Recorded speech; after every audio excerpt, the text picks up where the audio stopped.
boa noite, gente. Sejam todos bem-vindos, bem-vindas, né, a mais um Papo Adotivo. Saudando o pessoal que está chegando, né, para nos acompanhar. Com muita felicidade, né, que a gente realiza mais um papo. Boa noite, Viviane, Lise. Muito feliz aqui com a presença de vocês, né? Já já a gente está começando, recebendo o nosso convidado especial, Peterson, né? Alguns já conhecem. Enquanto ele não entra, digamos assim, fazemos alguns comentários, né? Eu queria fazer uma errata, digamos assim, né? No último Papo Adotivo, na semana passada, que foi sobre...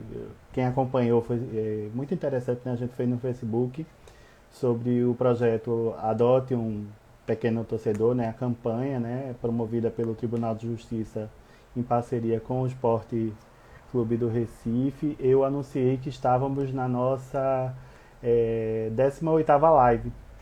E, na verdade, o correto, né, aquela live na semana passada era a 19ª.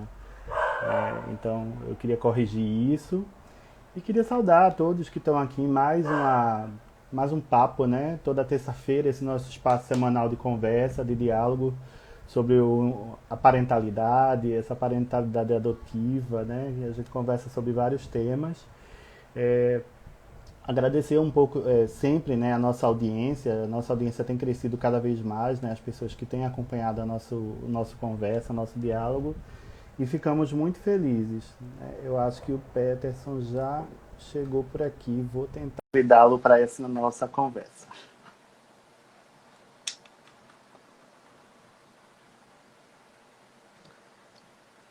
Vamos ver, esperar um pouquinho. Ele já deve estar se juntando.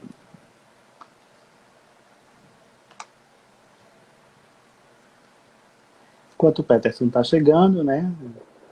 O Facebook, o Instagram às vezes não colabora. Hoje é 10 de novembro, queria fazer esse cumprimento, é uma noite muito especial, né? Além da gente estar aqui organizando mais uma live, é um dia da gente congratular o nosso companheiro aqui de projeto do Papo Adotivo, o Éden Figueiredo, pelo seu aniversário. Então hoje é aniversário dele. Hoje eu estou aqui na bancada e ele está comemorando lá com a família. É uma feliz, né? É feliz poder comemorar, celebrar mais um ano de vida. Então, Éden, ficamos muito felizes com a tua participação. Eu acho que o Peterson não conseguiu, não sei o que foi que houve. Vou chamar mais uma vez. Vamos lá, Peterson. Vamos ver se agora vai. Eu tentei autorizar aqui, mas vamos ver. Eu não sei o que é que está rolando. Oh! Eu apanhando aqui. Mas é normal, normal. Eu estou mais acostumado com live no Instagram, já nem lembrava mais. Olá, Peterson. Seja muito bem-vindo. Que bom que conseguiu dar certo, né? Que você conseguiu estar aqui conosco nesse convite maravilhoso para essa noite. Não, eu que agradeço, assim, a, a, a vantagem acho que a pandemia nos trouxe isso também, né? Essa coisa da gente poder estar em vários lugares, assim, poder trocar essas experiências, né? Sim, é fazer o contraponto, né? Tem gente que olha para a realidade apenas vendo o lado negativo e a gente sabe dos lados negativos, né? A gente convive, a gente se solidariza com as famílias, né, que estão aí enlutadas ou que foram vitimizadas, né, pela Covid, mas para o movimento da adoção, assim, tem sido um momento muito próspero, né, por conta dessa possibilidade da gente fazer essas trocas, né? Sim, Que de repente fisicamente talvez seria um pouco mais custoso, difícil, né? De incluir na agenda, a gente que tem filho, que tem uma rotina assim um pouco engendrada. é, Pernambuco e Rio Grande do Sul ia ser bem mais difícil a gente. Mas eu fico muito feliz, assim, essa coisa dos movimentos culturais, né? Da gente valorizar esse Brasil, essa diversidade que a gente tem e essa tua experiência, essa tua presença aqui hoje é o reflexo disso, né? Da gente poder trazer, trocar sotaques, né? Trocar experiências, de repente a realidade daqui é um pouco diferente daí em alguns aspectos, né? E a gente poder conversar e dialogar um pouco das coisas, né? Que a gente pode Né, é construir. uma honra, assim, até o convite. Até fiquei pensando, meu, nossa, mas deve ter tantas famílias ou tantas pessoas assim. Então eu ter recebido o convite, até em nome da Elo também agradeço, porque justamente isso, assim, é muito, muito bacana, assim, a gente, acho que está na hora da gente se unir, misturar os sotaques aí, a gente poder falar e ver que as coisas, elas, a gente fala a mesma língua, né?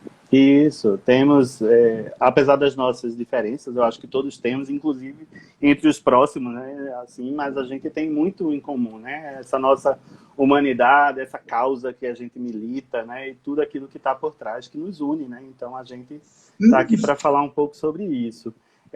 Para iniciar, digamos assim, esse nosso papo, Peterson, a gente tem feito, eu nem falei contigo previamente, mas a gente tem feito uma espécie de autoapresentação, porque a gente tem sido acompanhado por pessoas que têm suas dificuldades ou deficiências, necessidades especiais, e eles pedem para que a gente faça essa autodescrição. Então, eu vou começar por mim, na sequência você faz a sua, tá bom?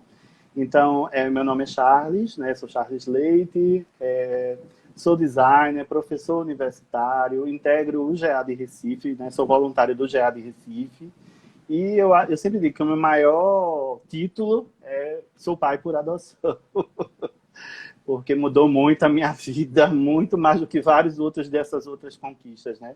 Então, assim, e foi fruto de todo um desejo, né? Então, movimentou muito, mexeu muito. Eu sempre digo que isso é o meu maior título. Eu sou um homem moreno, pele morena, com barbas, uso óculos de grau, e estou na minha casa. Então, aqui, paredes brancas ao fundo, estou vestindo uma camisa vermelha da Ursal, né? Esse período agora pré-eleitoral, a gente tenta fazer os movimentos que a gente pode. Enfim, é isso. Eu passo a bola agora para ti, Peterson. Se apresenta aí para a nossa audiência, por favor. Então, eu sou o Peterson, eu sou o presidente da ELO, Organização de Apoio à Adoção, sou quase assistente social, entrego o TCC essa semana, termino. Maravilha. Então, estou me formando. Então, eu sou um dos fundadores da ELO, que é a Organização de Apoio à Adoção e Assistência Social aqui do Rio Grande do Sul. E já já eu apresento a ela um pouco mais.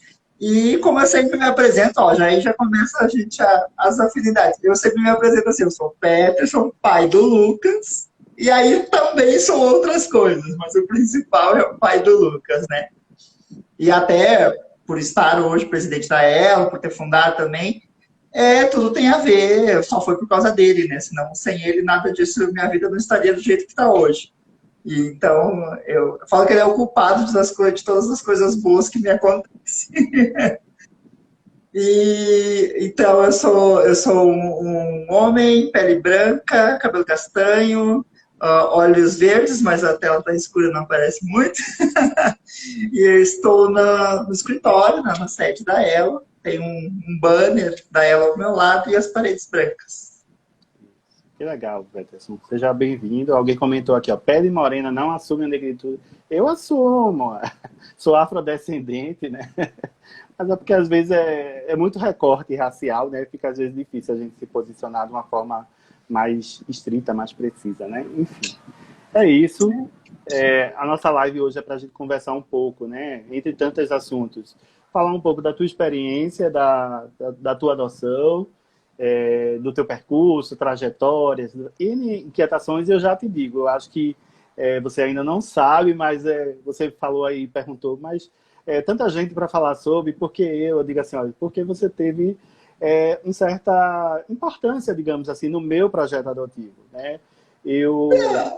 É, eu vi entre tantas coisas que a gente vê quando a gente está querendo pesquisar um pouco, né? Antes da gente tomar o primeiro passo, a gente às vezes, né?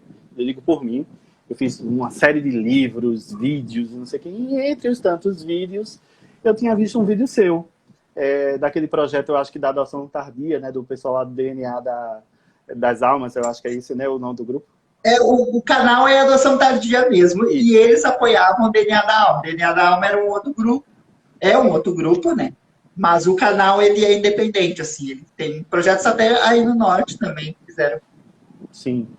Aí, assim, entre os tantos, eu acho que aquele foi o que mais se aproximou daquele momento da minha realidade, né? Eu falei, eita, que interessante, né? Serviu como, digamos assim, ficou armazenado lá na minha memória. E quando eu precisei decidir, né, se eu iria ou não adotar, eu lembrei que eu tinha visto alguém e que eu acho que era possível, né? Assim, no sentido... Tu é pai solo também? Sou. Então, trocar figurinha hoje. Aí, assim, por isso que eu tô aqui explicando um pouco do porquê do convite, né? Mas, assim, óbvio que a gente vê, dependendo daquele momento, eu acho que esse vídeo que você tinha feito, sei lá, foi divulgado, eu vi no YouTube, eu acho que uns 5 anos atrás, eu acho, assim, um tempo desse. Então, já deve ter um pouco mais a tua história da adoção, né? Fazia uma semana que o Lucas estava comigo. Fala um pouco pra gente aí da tua experiência, Peterson, desse projeto aí, para quem não conhece um pouco. Então, vamos lá. Primeiro, eu não tinha esses vídeos na minha época. Então, eu tinha na minha cabeça o que eu enxergava de adoção.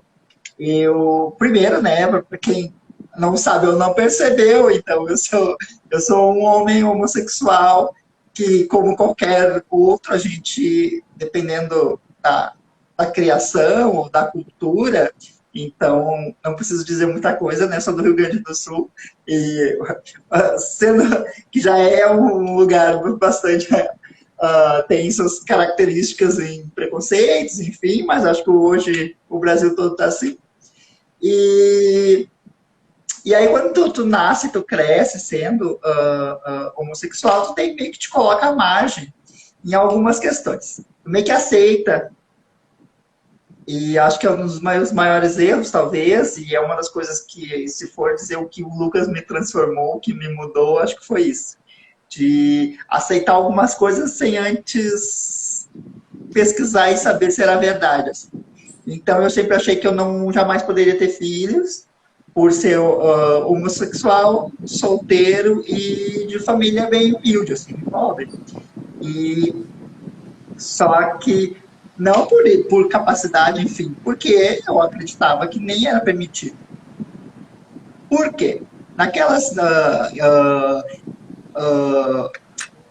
reportagens do início do Fantástico, que tinha aquelas famílias lindas, brancas, correndo na praia e ricas, não aparecia casal ou solteiro, homoafetivo, não aparecia, acho que não aparecia nem negros, né? Só quando eram as crianças que vinham da África, que eram os coitadinhos e os artistas adotavam. Então essa era a ideia glamourizada que eu tinha da adoção, que era uma coisa de rico. Que era caridade, enfim, sei lá. E aí, mas eu sempre fui ligado a fazer trabalho voluntário, alguma coisa assim. Eu morava em São Paulo, daí eu descobri que eu tinha perdido quase que toda a audição de uns ouvidos, e aí fiquei bem deprê, e aí voltei, até o brinco que eu falo, eu fiz um Gugu de volta pra minha terra, e aí voltei pro sul, e aí quando eu cheguei, fui fazer um trabalho voluntário. Chegando nesse trabalho ali, eu fui pesquisar e achei o apadrinhamento afetivo.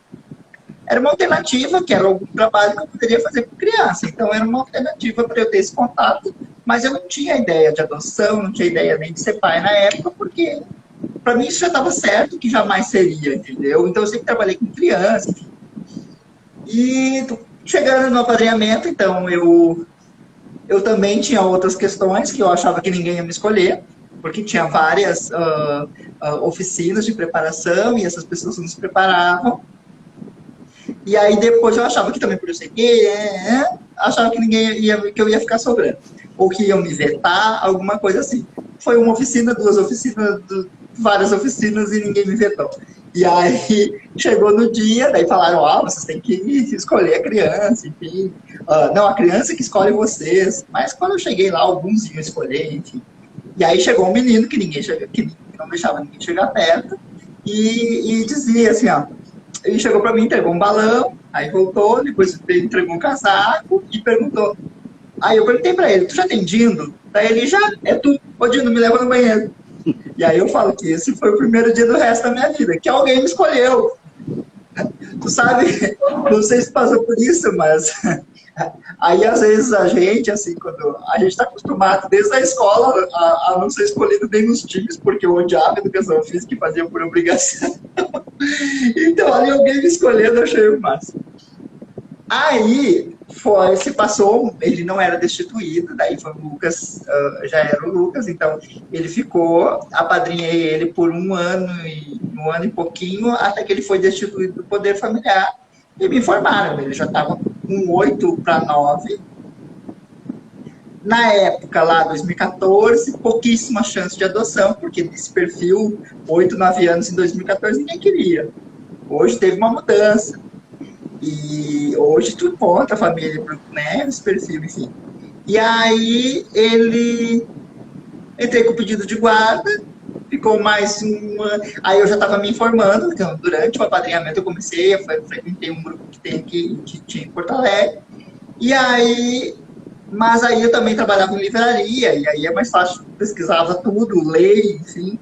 E aí entrei com o pedido de guarda dele, vi que não tinha nenhum impeditivo de adotar sozinho. Mas assim, o impeditivo ele não é o que a gente acha, porque eu acho que o maior impeditivo da adoção homoafetiva, adoção solo, ou qualquer outra coisa, a questão financeira, é a informação, é cultural, porque a gente acaba absorvendo coisas da sociedade e tomando por verdade coisa que a gente não procura saber. Como eu tinha procurado, fui lá, mas achava que alguma coisa ia dar errado, enfim. Algumas coisas deram erradas no caminho. Então, teve um episódio bem sério. Assim que eu entrei com o pedido de guarda dele, bateram nele dentro do abrigo. E aí eu fui denunciada e me acusaram dizendo que eu abusava dele. Porque o preconceito ele vem assim, né? Ele vem nem que seja como retaliação. Ele pode estar adormecido, mas quando tiver que usar, alguém vai usar. E aí, mas no fim não deu, né? Claro que não deu. E aí, passou um ano, e aí eu falo que eu fui promovido de Dindo, eu virei pai. Dei um upgrade nessa relação. E aí a coisa começou a ser de verdade, assim, porque tem algumas coisas que é muito loucas. Assim, eu acho que quando a gente é sozinho assim, a minha mãe, hoje mora eu e ele é minha mãe. Assim, e a minha mãe cumpre todo o papel e ela cuida dele até acaba muitas vezes sendo o provedor e ela tá sempre ali 24 horas. Só que às vezes quando tu toma essas decisões, eu até questão assim, eu nunca tive interesse, não tenho vontade nenhuma de casar, nada. Não tenho vontade mesmo. E, então eu nunca pensava em como bom aquariano, não gosto de vender uma ideia para outra pessoa, sabe? Uma coisa que eu quero, eu vou lá e faço. Aí, mas quando é de verdade, quando acontece, bate aquele pavor, né? Eu lembro que quando eu fiquei sabendo que a mãe dele tinha sido destituída, estava na loja, eu fui no banheiro, chorei horrores, assim. Eu não tinha feito nada, porque eu sempre deixei muito claro que eu só entraria com o pedido de guarda dele, de adoção, se a mãe dele fosse destituída, mas eu não faria movimento nenhum para isso. Você se sentiu responsável, é isso, Peterson? Assim, de uma certa forma? Porque já existia um processo correndo, enfim. Mas eu jamais ia entrar para brigar, para alguma coisa assim, entrar com pedido de guarda, sem a mãe estar destituída, sem ela ter tido a oportunidade de lutar, porque eu acho que é legítimo, né? Sim. E eu jamais ia carregar essa coisa de que eu tirei filho de alguém, entendeu? E o Lucas tinha mais 3 irmãos dentro do abrigo. E foi destituído ele e a irmã só, e eu adotei só ele, hoje os outros parece que estão com a mãe. Então, tem várias questões, assim, que tu fica...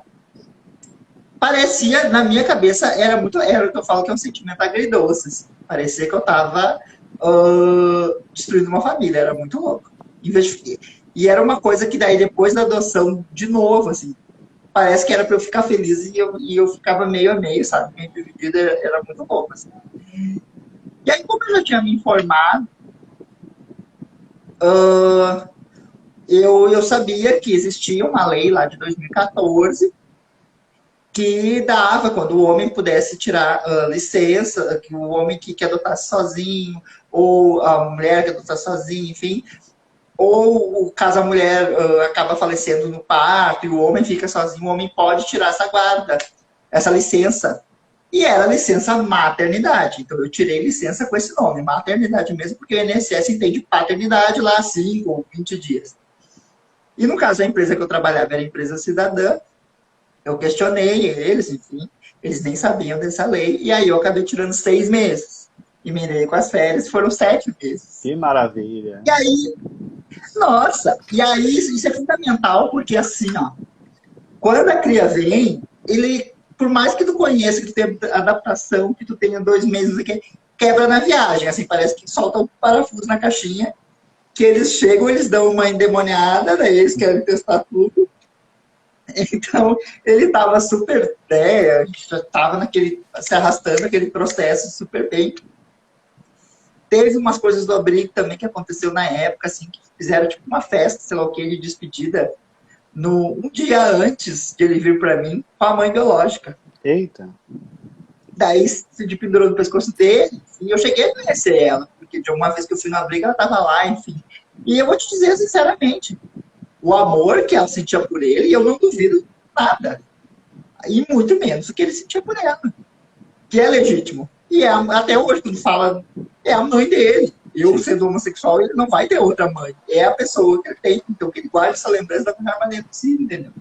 Mas, aí, esse tempo ele é fundamental. Assim, e esse tempo ele gerou muita mídia. Assim, essa licença, porque daí parece que foi o primeiro a usar os 6 meses, enfim. E aí saiu uma mídia dizendo que tinha sido o primeiro, não sei o quê, uns diziam no Brasil, do Estado, sei lá o quê. Nunca fui atrás para procurar, porque, né, é diferente. Mas saiu, sempre bombou, assim. Daí comecei a dar entrevista, daí foram, acho que, foram umas 30 entrevistas em 2 meses, 3 meses. Uma coisa assim, ó, tudo quanto é coisa. Gerou muito conteúdo, né? Não, foi. Aí a campanha do Boticário, até seletivo do Big Brother eu participei. Que massa! Umas coisas loucas, assim, tá? Mas, né? Mas assim, eu sou bem. Não sou nada deslumbrado com essas coisas. E aí, só que ao mesmo tempo, eu fazia uma das coisas mais erradas, que é, quando eu saía nas reportagens, eu lia os comentários. Que é um tiro no pé, assim, que chega a deprimir, assim.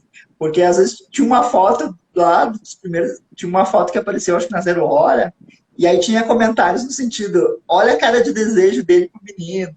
Uau. Olha não sei o quê. É assim, ó, vários, assim. Então eu já, a minha vida pública, eu já comecei com haters. Então eu já tive que... Mas na verdade, assim, ó, sendo homossexual, a gente convive com hater desde que nasce. Desde que assume a sua identidade, né? Essa coisa da saudade. Eu particularmente, assim, ó, eu apoio ele em várias coisas, em questões até de escola, de brigar em alguns sentidos, porque as piores lembranças que eu tenho na minha vida é na época de escola. Eu não tenho essa parte romântica de escola, não. A minha infância, saudade, eu odeio a minha época de escola, porque eu sofri um monte e reflete em várias coisas que eu me tornei hoje. E não muito boas, né? Em alguns sentidos, coisas que eu tive que hoje eu trabalho melhor com ele. Então, no primeiro ano, a gente já chegou na rebeldia já. Porque não quer ir em festa de Dia das Mães? Não vai. Se tu não tem mãe mesmo, não precisa ir, ele não vai fazer trabalhinho. Hoje, agora já é dia da família. Não, por favor, né? Vamos se atualizar. Então, e é legal que as professoras compraram também a ideia, então tudo foi bacana, escola pública. E aí essas coisas, o que acontece? Aí nesse caminho aí, o que eu entendia? A gente vivia ali naquela bolha, na questão da adoção, uma coisa que a gente hoje vive no país todo, que é a coisa da opinião e não... Todo mundo tem uma opinião, então as pessoas achavam que eu tinha furado fila, as pessoas achavam que gays para adotar tinha que passar pelo apadrinhamento primeiro, ou achavam que o apadrinhamento era a maneira mais fácil. E, na verdade, se eu tivesse me habilitado para um menino de 9 anos, eu teria ficado menos de 1 ano esperando, como eu fiquei com o Lucas depois que eu entrei com o processo. A gente ficou 2 anos ali, no total. Talvez até Então, tivesse seria... adotado outra pessoa, né? E não ele, porque seria rápido, né? Não sei não sei o que o universo ia dizer, mas talvez ia dar um jeito que ele já estaria destituído e ele viria para mim. Porque não, eu falo assim, quando eu falo assim, quando eu intervenho nesse sentido, é porque sei lá, há 5 anos, 6 anos atrás, quanto tempo faz que você adotou ele? 6 anos? Faz isso, foi 2015 que ele veio, definitivo. 5 anos atrás, o perfil para adoção era assim, né, crianças com 8, 9 anos tinham as pencas, né, nas casas de acolhimento sem pretendentes, né? 5 anos é adoção tardia, que legal. Nossa, ainda é legal. E eu acho que é isso mesmo. Eu acho que cada um tem que seguir o perfil que está no coração. Isso. Não se sintam influenciados por campanhas que são lindas, são úteis, mas não vão na moda. A adoção não é para todo mundo. Ter filhos não é para todo mundo. Nem ter uma planta é para todo mundo. Agora que eu tô ficando velho, que eu descobri que agora que eu tô começando a ter planta, agora que eu não sei, coisa que eu nunca pensei na vida. Eu falei, é a idade chegando. Aí tu começa a roubar a muda da tua mãe, e daí quando vê, tu já tá falando com as plantas, mas ainda não cheguei nesse estágio. Que maravilha. E aí tem isso, assim, e as pessoas, elas... E aí eu pensei, não, a gente precisava, daí me chamaram um pouco antes, assim, numa universidade, lá no curso de psicologia, lá, que queria fazer um trabalho sobre adoção afetiva, né? E aí só que eu não sou de escrever, até da entrevista não sou muito assim, eu prefiro falar, assim, daí eu falei, era perto de casa, vocês querem que eu vá lá conversar com a turma, eu vou. E aí contei que era um apadrinhamento, adoção, né? E no dia tava a coordenadora do curso lá e eu até falei assim, olha, falta espaços na região metropolitana de Porto Alegre, no caso. Ali era Cachoeirinha, que é colado com Gravataí, que é onde eu moro, para as pessoas conversarem, trocarem, falarem de adoção. E aí me chamaram depois. E aí surgiu a Lili que tá ali falando já que eu tô até postando foto de jardim já ultimamente no Instagram, tô mesmo. Viu, Lili? Tô bem. E aí, eu cheio de gato, tudo isso. E aí daí nos chamaram para falar, e aí surgiu a ideia, o nome surgiu ali dessa reunião, Elo, com a ideia, muita gente acha que Elo é sigla, mas Elo é de unir mesmo, então... Porque o que eu entendia? Até outros lugares que eu frequentava, eu entendia algumas coisas que eu não concordava. Eu via que faltava um técnico. Eu achava eu acredito, e nós da Elo, pelo menos nós trabalhamos dessa forma, precisa de um técnico mediano, nem que seja um estagiário, um estudante, alguém neutro, para não ficar numa energia de... que demora. Aí quando tá todo mundo falando mal da demora, mas ninguém tá fazendo nada para isso. Então, às vezes é bom ter alguém para pelo menos dar uma canalizada desses sentimentos ali, trabalhar alguns temas, algumas coisas.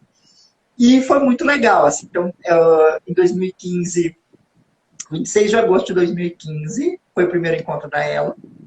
Ali, só com as famílias fundadoras, assim, que já mais ou menos assim eram umas 4, 5. E depois... 23 de setembro de 2015, um mês depois, o Lucas veio para casa. Então, né? Eu parei. E aí, nisso, então foi aí que ele... Então, ele nasceu junto com a Ela, tudo, e a Ela foi criada por mim. Então, foram vários casais, várias pessoas que até hoje estão com a gente, outras não estão mais, mas criaram outros grupos na cidade que são... E a Ela tem essa característica, a gente é meio... Alguns chamam que a gente dizem que a gente abriu tipo o holding de grupos de apoio, porque nós temos 8 grupos aqui no Rio Grande do Sul, né? Em 8 cidades diferentes. Mas essa característica ela veio um pouco dos fundadores, porque o grupo de fundadores, curiosamente, eram esses grupos, essas pessoas que se encontravam em Porto Alegre, mas que não tinham grupo nas suas cidades. E aí, aos poucos, nós fomos colocando, fazendo parceria com as universidades, e hoje a gente tem esses grupos, a gente tem parceria com o juizado, enfim. Vocês E se aí, multiplicaram, né, Peterson? Vocês tem bastante, teve bastante. esse São efeito 8 grupos. multiplicador, né? Assim, né? Exato, e eu acho que funciona. Aí, uma coisa que a gente tem algumas regrinhas, assim, essa questão do técnico, essa questão de nunca, a gente sempre tentar não, a gente trabalha com isso nos grupos, de não ter assunto tabu, então a gente pode tratar de qualquer assunto. Então, a gente foi denunciado uma vez, porque o tema da live era devolução, dizendo que a gente apoiava. Mas enfim. Mas não, mas isso a gente está acostumado com essas A coisas. minha gente. Não, mas é assim. E aí, outra coisa, assim, trabalhar em grupo de apoio, assim, ele é um desafio e ele envolve muita coisa, assim, porque assim, ó, o terceiro setor, no geral, como que nasce? Nós criamos do zero. A gente não tinha uma referência, não tinha um código de ética, tudo a gente teve que fazer, né? Então, ali, o que ia nos guiar? Então, a gente tinha isso, de a gente não ter tema tabu, ao mesmo tempo, ninguém ser dono da razão, então a gente não dava palestras, então são grupos reflexivos mesmo, então as pessoas podem expressar e a gente aceitaria ouvir todos os lados. Então, nós já tivemos várias pessoas em várias situações que vieram falar e participar. Então, às vezes dava umas brigas, assim, porque tinha pessoas tipo, o conselheiro tutelar que era meio contra a adoção, dizendo que, tipo, não, fulano pariu, tem que criar, então, sabe, umas coisas assim. Mas, assim, eu acho que é importante colocar esses contrapontos, assim, as pessoas conversarem. E aí tem dado certo, assim. Então, hoje a gente trabalha com os cursos de preparação para adoção, que também estão acontecendo online. Então, hoje a gente faz mais de... Eu não contei esse ano, porque agora com a pandemia, a gente está juntando mais com marcas, então eu acho que deu mais de 30 já. Então, pegamos o Rio Grande do Sul, várias cidades pequenas que não tinha nem equipe técnica, a gente conseguiu fazer, e tudo no amor, assim. E tem funcionado, porque a gente tem uma equipe muito legal, assim, muitas pessoas que abraçaram a adoção, assim, sem. E que eu falo do terceiro setor que é difícil porque ele nasce de um sonho, de uma ideia. Mas é quando vira uma instituição, tem a parte muito chata, que hoje toca para mim, na maioria, que é a parte mais administrativa, a parte aquela Dos coisa de pepinos, né? sempre, Dos não. pepinos, né? A pessoa, não, da pessoa jurídica, Abacaxi, né? sabe? Que é uma coisa. E tu só quer ela fazer os grupos, sabe? A parte romântica. Mas aquela parte institucional, ela é necessária também, Sim. entendeu? E às vezes, e isso às vezes gera alguns conflitos. Outra coisa, o que eu aprendi da vida, voluntariado, parece vida artística, assim, porque ele envolve muitos egos também. Acho que tu deve entender o que eu tô falando. Sim. Então, porque ela envolve, porque as pessoas, elas, querendo ou não, porque a gente acaba sendo, né? As pessoas que fazem trabalho voluntário, qual é a forma de retorno? Às vezes a gente é aplaudido, é admirado por algumas pessoas, porque a gente faz aquilo de coração. Sim. E só que às vezes a gente não recebe muito. Na maioria das vezes a gente não recebe os aplausos que a gente acha que ia receber. Então isso mexe também. Então às vezes os voluntários vão e vêm. Então são esses desafios. Mas a gente está aqui para falar Não, mas são muitos de carreira solo. movimentos, né? São muitos movimentos, eu acho importante. Eu queria só, antes da gente continuar, fazer digamos assim, um parêntese, porque essa tua experiência aí no Rio Grande do Sul, digamos assim, ele se diferencia um pouco da realidade aqui pernambucana em alguns aspectos, né? Então, por exemplo, para o apadrinhamento, seja o apadrinhamento afetivo, né, que é aquele que tem maior cuidado das equipes técnicas, da vara de infância e de família, geralmente há um estudo psicossocial mínimo para autorizar aquela, né, convivência. Mas a gente aqui, por exemplo, não tem essas formações muito longas. Digo isso por experiência própria. São muitas semelhanças, né? Eu já falei um pouco. Eu fui padrinho do meu filho. Então, assim, houve uma preparação no sentido de um diálogo, de uma conversa sobre... É quase uma contextualização, né? Sobre a realidade daquelas crianças que estão lá em acolhimento. Eu cheguei a conhecer, eu fiz um circuito assim pelas casas de acolhimento da cidade, para poder entender um pouco mais da realidade de cada uma das casas, que tinham faixas etárias diferentes, grupos diferentes. Uma era pública, outra era uma OSC, outra era uma instituição internacional, então tinha um aporte de recursos. Então, assim, essa diversidade toda foi a realidade aqui. Mas o que eu queria dizer era assim, aqui em Pernambuco é um pouco mais ágil, né, nesse sentido, o apadrinhamento. Geralmente não tem essa coisa assim mais lúdica de você conhecer seu afilhado numa festa ou no encontro assim, festivo. Aqui é algo do tipo, você define previamente com a equipe técnica um perfil de afilhado ou afilhada, né, dependendo, e aí você já é meio que direcionado para conhecer. Claro, é feito uma aproximação com cautela, no intermédio das equipes das casas das instituições de serviços de acolhimento, mas assim, é bem rápido, né? Nesse sentido, assim, deu match, eles autorizam... Eram várias oficinas na época. Hoje, a Elo realiza os apadrinhamentos também. Então, hoje, apadrinhamento, a gente tem em mais um monte de comarca, que é outra equipe, eu acho que a Tássia está assistindo aqui. Ela que coordena, a Denise também. E, na verdade, a gente tem também, são oficinas, então são 4, 5 oficinas, só que dentro da Elo nós abolimos a história da festa, né? Eu não vejo com bons olhos, então, desculpa quem faz, mas eu não acho legal. A história contando, ele me entregando balão, é linda. Mas só que enquanto ele fez esse movimento, vários outros que são grandes, ou que não eram tão bonitinhos, enfim, ou que não tiveram essa coragem, ficaram na festa de fora, entendeu? Porque os padrinhos não quiseram eles. Então, eu acho alguns movimentos meio desgastantes, então a gente sempre pensa também, é uma das nossas, que a gente guia sempre o olhar da criança, entendeu? A gente é bem cuidadoso, né? Chato, mas nós somos chatos mesmo. Tem algumas coisas que a gente tem que... A gente sabe que a gente não tem razão em tudo. Sim. Tem algumas coisas que eu reconheço o resultado, mas eu ainda não sou capaz de concordar com a forma. Então, mesmo, eu acho que os fins, eles não justificam os meios, então, acho que... Então, tem algumas coisas que a gente ainda não faz, ainda, por exemplo, por identificação do grupo, isso é levado em reunião, enfim, e a gente não faz. A busca ativa é uma das coisas que a gente não faz mesmo.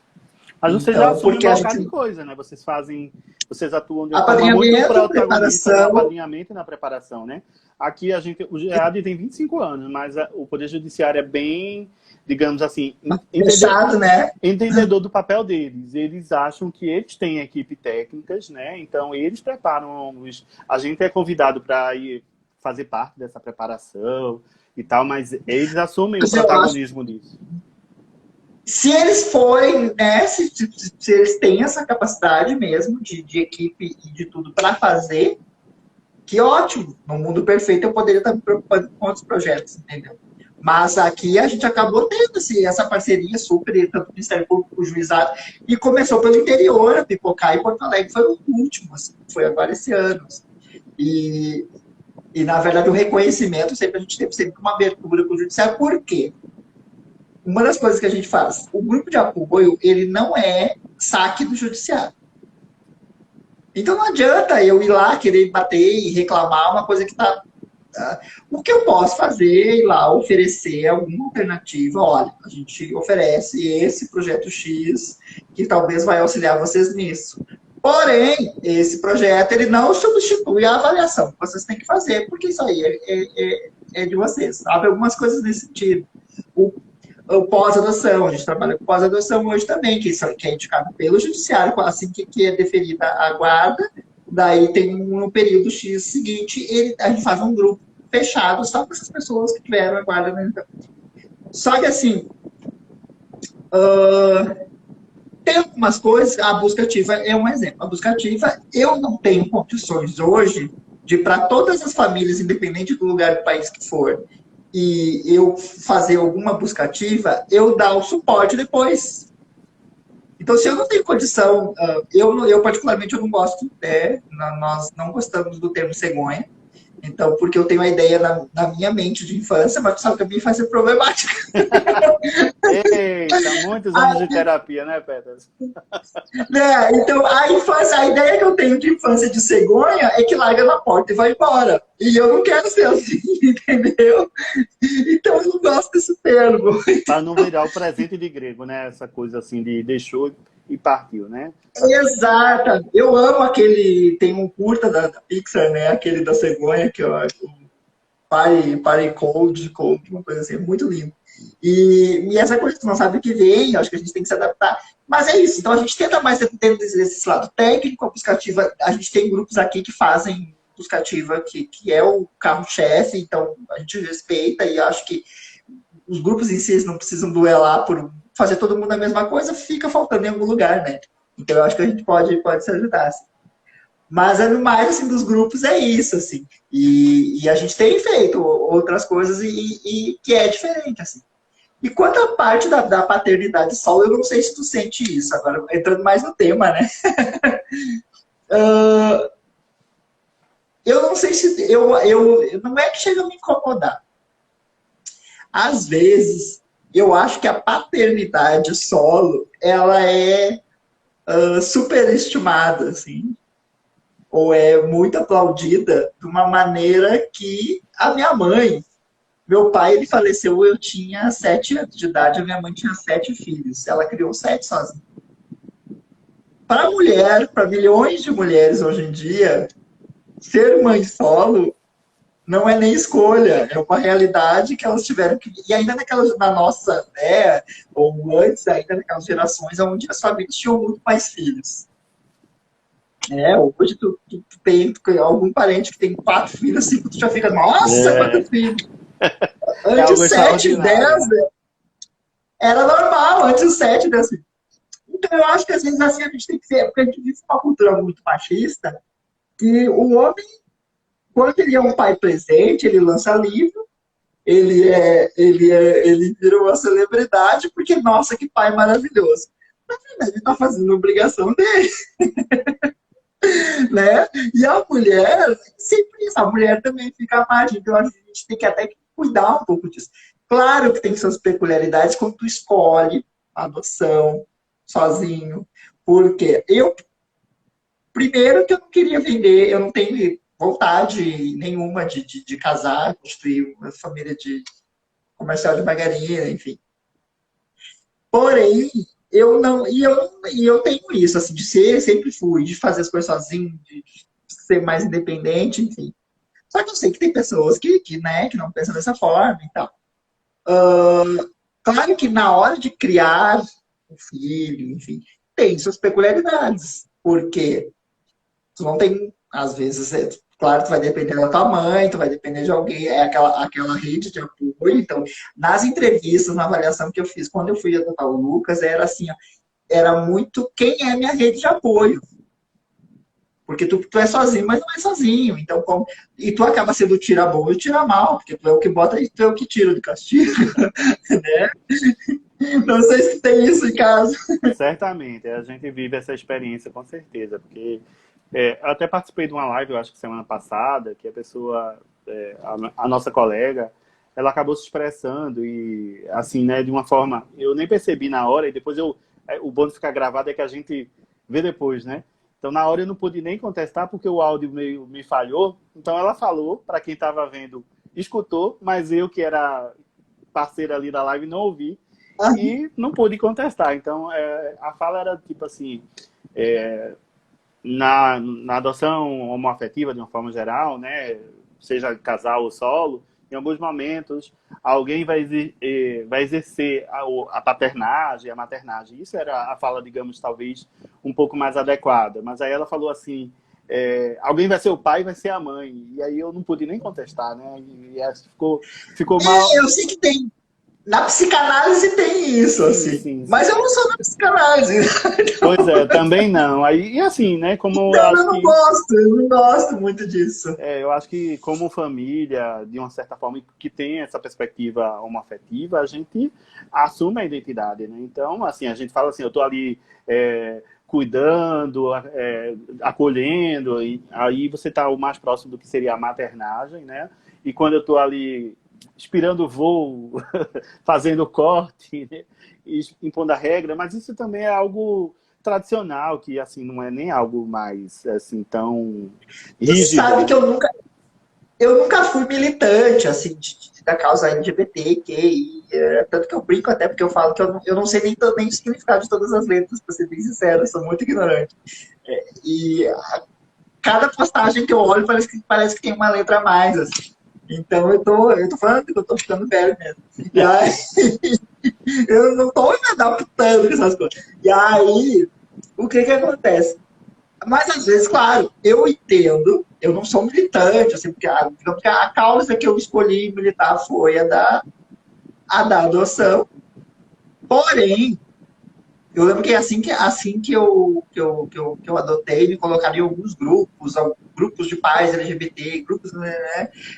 E depois logo eu saí, assim, porque eu acho que a gente briga tanto por igualdade, mas ao mesmo tempo a gente começa. Grupo de Segmentar pais muito, gays, né?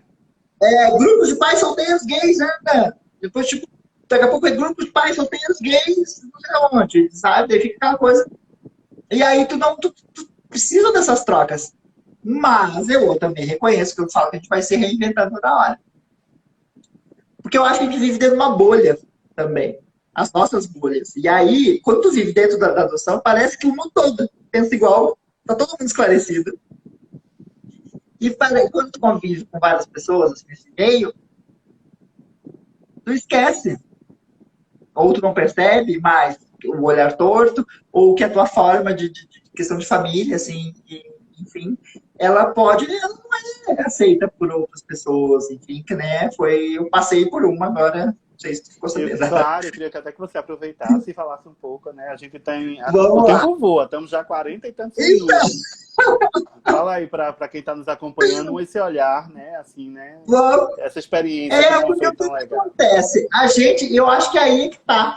Porque a gente é uma falha, a gente baixa a guarda com algumas coisas. É assim, ó, eu sei, eu entendo, hoje, até por ter aparecido em algumas reportagens, assim, eu entendo que eu comecei a entender na época lá das reportagens, quando eu vi que várias reportagens eram embora, Record, não sei o quê, as pessoas me mandavam uns links, elas sendo replicadas em sites de ONGs LGBT, elas sendo replicadas em sites, tipo, teve uma reportagem da Zero Hora que virou até lá a questão da licença, virou meio que jurisprudência, enfim, e ela foi replicada no site do Ministério Público de Manaus, do Acre, não sei o que, coisas assim, Grupo Gay da Bahia, sabe? Órgãos importantes assim, daí tu entende, porque tu não faz com a intenção, mas aí tu entende a representatividade, que é a questão da representatividade, assim.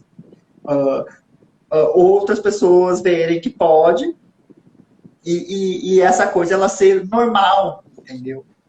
Então, aí, o que acontece?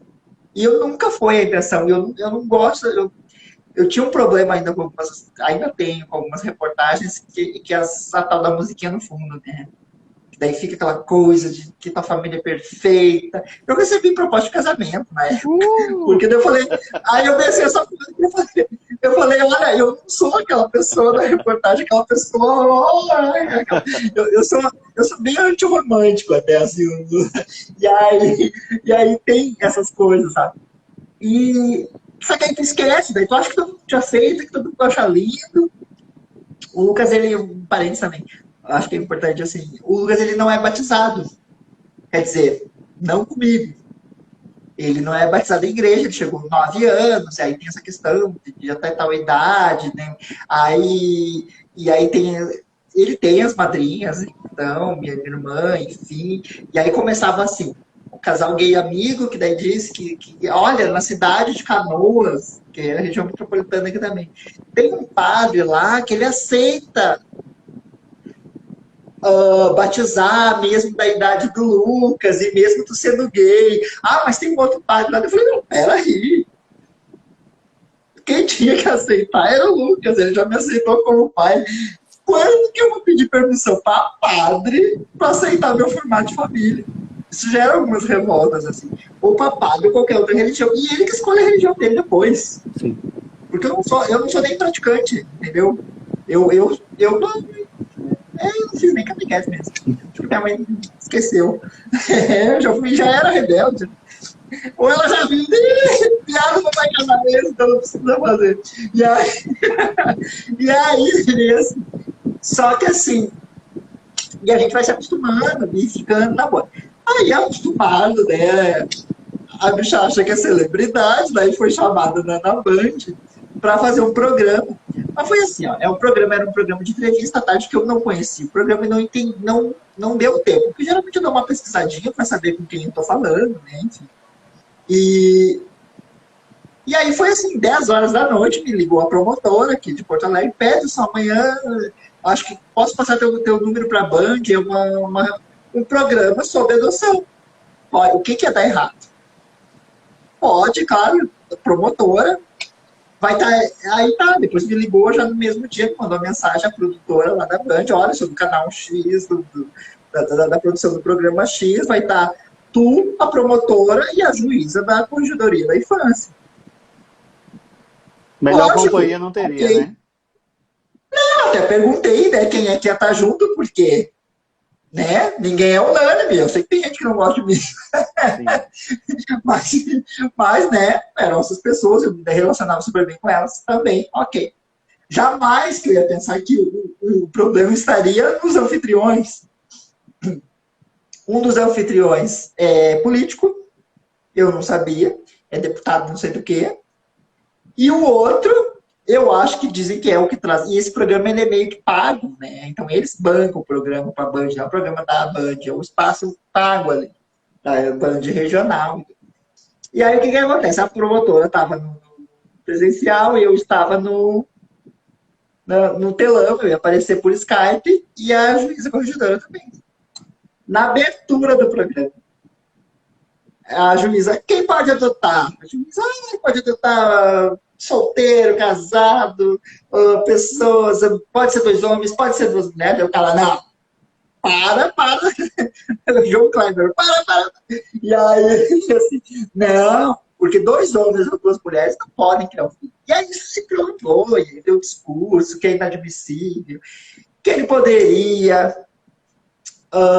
ele podia provar isso, ele provava para ela com pessoas, os melhores psicólogos e psiquiatras do planeta, não sei o que, deve ter visto a fala, né, que deu uma viralizada, porque eu viralizei, eu gravei, recortei, toquei. E houve também um silenciamento, né, das outras partes que estavam lá, né? Assim, de uma certa forma, né? Exatamente, elas ficaram em choque, depois conversei com a promotora, eu conversei, e aí, tanto que teve uma repercussão, até depois eu vou contar como acabou isso, quer dizer, vai acabar ainda, e aí teve vários movimentos, e aí isso eu levei 3 dias digerindo aquilo, fiquei muito mal, eles me jogaram, eu tava com a produtora, e só disse assim, sério isso? Eu falei, eu vou ter que falar alguma coisa. E aí me empurraram pro final do programa, assim, eu tive 1 minuto e me cortaram ainda. Mas eu só disse, que bom que tu disse que eu tô aqui representando os grupos de apoio, sinal que eu represento as famílias, e a minha família não existe, enfim, né? Mas eu fiz a fila ainda, assim, mas eu fiquei mal 3 dias, mal. Porque assim, ó, aí a questão da paternidade, essa hora, vou te dizer que deu uma baqueada. Porque tem uma coisa que é lugar de fala. Então, e tem aquela coisa a gente vive hoje muito nisso, assim, né? Que é aquela coisa do mimimi. Eu sempre fui anti-mimimi e tal. Só que, eu acho que e a adoção, ela tem isso. Assim, quando a gente fala para as pessoas que estão adotando, é um entendimento diferente de falar com as famílias. E aí, esse tipo de agressão, eu era muito gay ali. eu senti diferente do que a doutora sentiu, é Claro. claro que elas acharam um absurdo. Lógico que elas acharam um absurdo, porque eu me dou super bem com elas, são ótimas. Mas é diferente, tu sente diferente a coisa. Porque tu está questionando todo o teu projeto de vida, do teu filho. Porque se você chamar de viado na rua, eu sou desde que o mundo é mundo. Agora ele meteu meu filho no meio. É questionar a legitimidade da tua família. É isso que pegou. Aí levei 3 dias, fiz o vídeo aquele de nota de repúdio, que eu quis fazer em vídeo para dar a cara mesmo, porque eu não estava a fim de escrever nada. E aí fiz assim, foi numa tanto que não tem nem corte. Assim, fiz, joguei. E aí isso começou a pipocar. Aí veio o pessoal do CRP, do Conselho de Psicologia, veio a Associação dos Magistrados do Rio Grande do Sul, aí entrou todos para o Conselho de Psiquiatria, do Serviço Social, o pessoal do Judiciário, todas as pessoas que faziam essas avaliações, Conselho do Ministério Público, Defensoria Pública, todos entraram comigo. O desembargador-geral da Associação de Juízes da Infância do país me ligou. Entendeu? O diretor da Band me ligou. Depois que eu mandei a nota para ele. Ele me ligou para dizer que a gente tinha que agradecer o espaço de 1 hora para falar sobre adoção, que a gente não estava considerando isso. Ele não acha, e que a gente tinha que respeitar a liberdade de expressão. Que maravilha, né? Oh, meu Deus. E ainda disse... Não, e esse diretor, ele ainda é apresentador de programa de esporte aqui. Ah, eu achei que era de humor, Ele... para dizer uma coisa. Não, nem Pânico daria isso, para falar bizarrice. E aí ele ainda disse que me mandou por mensagem de WhatsApp ainda, né? Ainda, eu tenho tudo printado. E ainda disse, mandei, né? E mandei para a justiça. Mas aí teve outros movimentos, me ligaram de Brasília, me ligaram de partido político, do pessoal. De todas as posições, né? De apoio e também Todas. esse Aí movimento. me ligaram dizendo que ia me apoiar, que iam acionar aqui, daí tanto que eu acho que foi pessoal do partido. Eu não sou de partido nenhum, assim. Uhum. Mas aí teve um partido que eu sei que entrou, denunciou para o Ministério Público, queixa-crime mesmo, por causa do coletivo, né? Sim. Porque foi uma ofensa coletiva, então. E aí, daí depois teve uma repercussão, assim, eu sei que vai acontecer um programa agora, nesse mesmo espaço, 1 hora de duração, isso negociação da promotoria com eles, né, para não ter que entrar com uma ação. Então, só sobre adoção homoafetiva, e eu consegui que ele não participe. Então, mas eu acho que eu quero também, acho que vou mandar uma família representando, enfim. E o pessoal do Conselho de Psicologia, né, já que são os psicólogos do mundo, do planeta, então... Vai dar uma resposta à altura, né, Peterson? Mas eu acho que isso a gente tem que aprender também. E aí eu comecei a rever a importância de algumas coisas que eu não dava muita bola, que eu achava que eu não tinha que ficar militando, que às vezes eu achava muito mimimi, achava que é muita coisa, entendeu? E a adoção, ela envolve umas militâncias, eu acho que tu deve entender isso, que não está programado. Não. Tu abraça, o tempo de tu reação abraça, tem que ser, assim, às vezes encurtado, né? tu só quer pai, tu só quer ser pai ou mãe. Em paz, Só né? que aí... E às vezes não dá para ser em paz. Só que aí vem coisa junto que tu tem que estudar, tu tem que saber, tu tem que aprender. Questão de raça, né? Aí até que a gente falou do moreno, do negro. A gente está com um projeto agora na Elo, nós vamos criar um grupo só para discutir esse tema das famílias interraciais, até porque às vezes eu posso usar termos equivocados que eu já nem sei que não se usa mais, então trabalhar, mas a gente quer fazer uma parceria com alguma uma ONG curva que de já trabalha aprendizagem, com né, Pedro? Entendendo. isso, a gente quer fazer tipo um clube de leitura para debater esses temas de raça, de cor, de gênero, enfim, para que a gente, porque as nossas famílias elas são assim. E a gente não adianta eu saber o ECA de cabo a rabo sobre adoção, mas eu não ter a tolerância por causa de uma questão, sei lá, de uma deficiência, sei lá, um autismo, alguma coisa, daí eu sei, eu ouvi um traço de autismo e já devolvi a criança, entendeu? Então acho que a gente tem que... outras causas que a gente abraça. Eu vou pedir desculpa, assim, eu vou precisar... Chegamos no nosso prazo. Eu tenho essa dificuldade, às vezes, de interromper a pessoa, porque eu acho muito importante essa fala. Então, assim, eu queria te agradecer, Peterson. A tua fala, assim, foi muito... Eu que agradeço. importante, né? Essas histórias, porque não são histórias, né? São fatos que você traz para elucidar as pessoas que de repente pensam em viver esse projeto adotivo, né? A adoção monoparental ela não é só flores, né? Tem esses outros lados, principalmente quando Não, tem a interseccionalidade com outros viés aí, né? E aí, assim, eu queria te agradecer muitíssimo, dizer para todos que próxima terça vamos estar recebendo o Beto Fierce, no criador do Papaiando, para falar um pouco sobre adoções homoafetivas. Então, assim, eu acho que legal. Vou não assistir. dá para fazer de uma vez só, mas a gente espera vocês na nossa live, tá bom? Um abraço, Peterson. Boa noite para todos que nos acompanham. Tchau, obrigado. Até mais.